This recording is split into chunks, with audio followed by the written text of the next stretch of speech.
Gentlemen, here we are at the start of playoffs and best of the rest and all that fun stuff.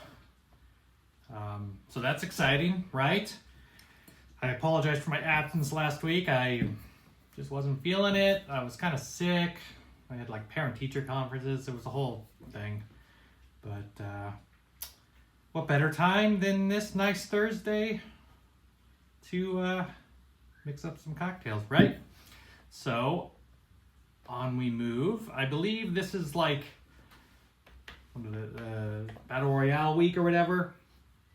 So hopefully everyone's doing as well as they hope to. I'm pretty happy with the output of my Mac players so far. So we'll see if the rest of my shitty team can pull through in what I believe is the best of the rest, right? I'm assuming I didn't make the playoffs. But yeah, we'll see. We'll see how this all plays out, right? So, it's exciting stuff. Always excited for that. I got a couple questions to answer here after this, but not too many. That's understandable. Not a lot for me to say, I suppose. So let's just get to our nice cocktail this week. It's a fun one. And it's delicious, which is a bonus. The name of the cocktail I am making this week for all of you to also make and enjoy is Between the Sheets. Oh yes, that's right, we're making a Randy titled drink. As the writers of the cocktail book I got this cocktail from said, it's suggestively named Between the Sheets, and they assume it's not alluding to sleeping, huh? This is one of those drinks that kind of combines some things that you wouldn't necessarily expect, but it turns into quite a delicious drink. You'll read the ingredients above my shoulder as we get started. So the first thing I'm going to put in is 1/2 ounce of lemon juice. And everything else is equal parts, which you know I've talked about how much I love equal parts. Just makes my job easier. 3/4 ounce. The rest, 3/4 ounce of, let's see, I'll go orange liqueur first. Maybe I'll pull up some of these, at least a couple of questions I got while I'm doing that. 3/4 ounce of orange liqueur. I'm gonna need some more of this soon. Brian wants me to talk about baseball. What a brave soul he is to ask about baseball.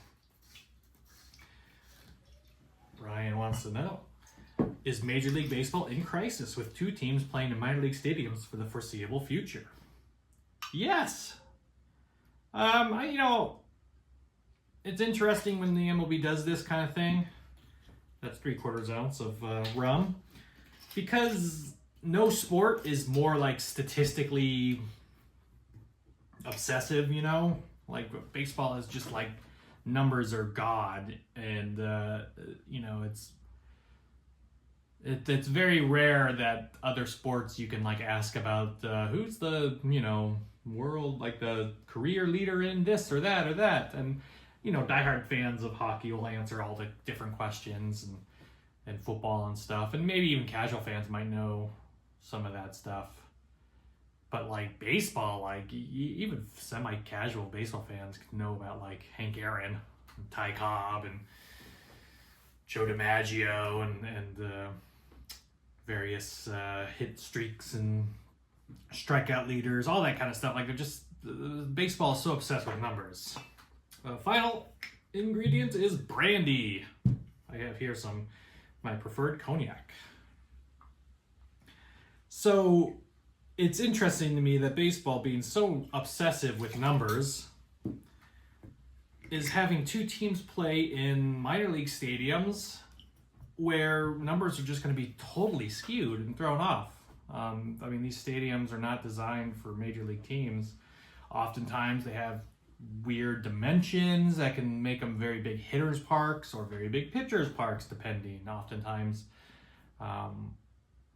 it seems kind of silly, but like the design of a stadium really affects, like look at the new Yankee Stadium, just like the way it's built and designed, like that ball, it's not like it's a particularly short distance to the right field in Yankee Stadium, but anyone could put a ball over that field, that fence, or just because of like some weird, the way the stadium's built and where it's located and stuff. There's like a jet stream that goes over there.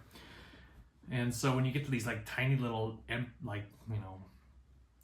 empty-ish areas of these minor league stadiums and stuff, I feel like it's just, it's conducive to weird numbers.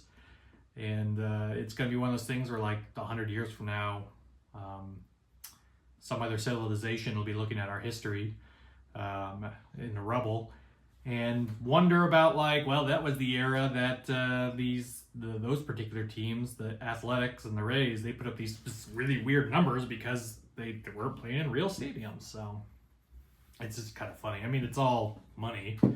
You know, everyone's complaining about the Big Ten, and MLB's been doing the same thing with the Athletics and everyone else for a long time now. So it's the inevitable end stage capitalism.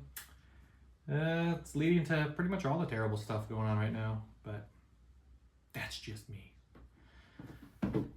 Speaking truth to power. All right, folks, I'm going to get some ice because this needs to be shaken up, seeing as how it's got some nice fresh juice. So I will be back, and I'll shake and pour this drink. And I'm back. Got my coupe glass, got my ice in my shaker. So I'm gonna shake this up real quick in comical sped up style. Okay. And we will strain this into this nice chilled coupe glass. And then we will drink it. And we will enjoy it.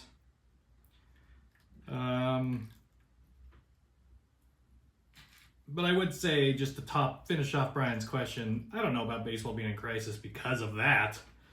2 teams playing in minor league stadiums. I don't think that's got to directly affect like viewership numbers and things. The league's still going to get their money.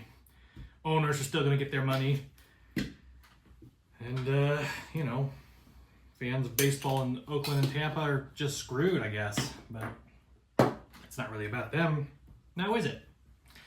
Okay. So, and then Brian, Brian Brooks.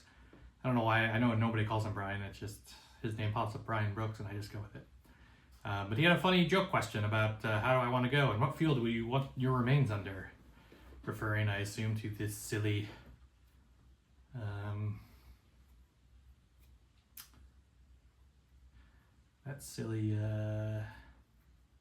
thing about fields in Nebraska or whatever. I don't know. I don't really care about my remains.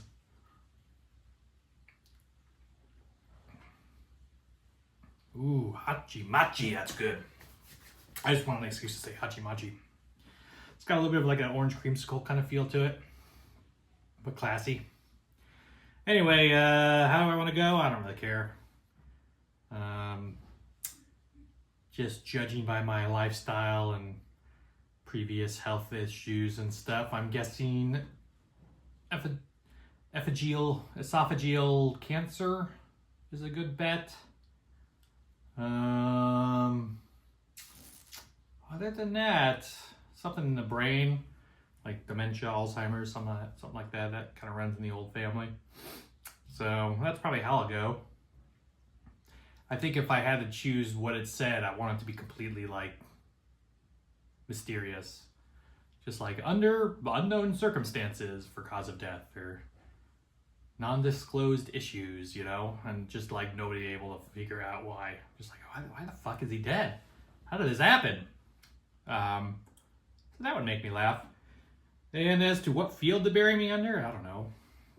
It'd be easy to say like Wrigley Field. I'm taking this question very seriously. It'd be easy to say Wrigley Field as a nut job baseball fan. But, I like baseball more than the Cubs, so I'd probably pick like a cool stadium with historical value or something. Probably go down to some of the whatever's left of the Negro League stadiums in the South. I know in Alabama they played the Field of Dreams game series with the Cardinals this summer, and that's a beautiful old stadium in Alabama. That'd be kind of cool to be under that field. Or just the field of poppies somewhere. Anyway, folks, enjoy your Between the Sheets. Have have enough of these, and you might get someone might get you between the sheets. I don't know. That joke's like out in the open for everyone to make, and I can't even make it right. Pitiful. All right, folks. Well, let's enjoy this weekend of football. Not many weekends left of our fantasy league, and then it's gonna be dark times while we wait for baseball season to start. Right, folks? Everyone's gonna be waiting this winter for baseball, right? All right, cool. Cheers, gentlemen. And until next time, enjoy your cocktails.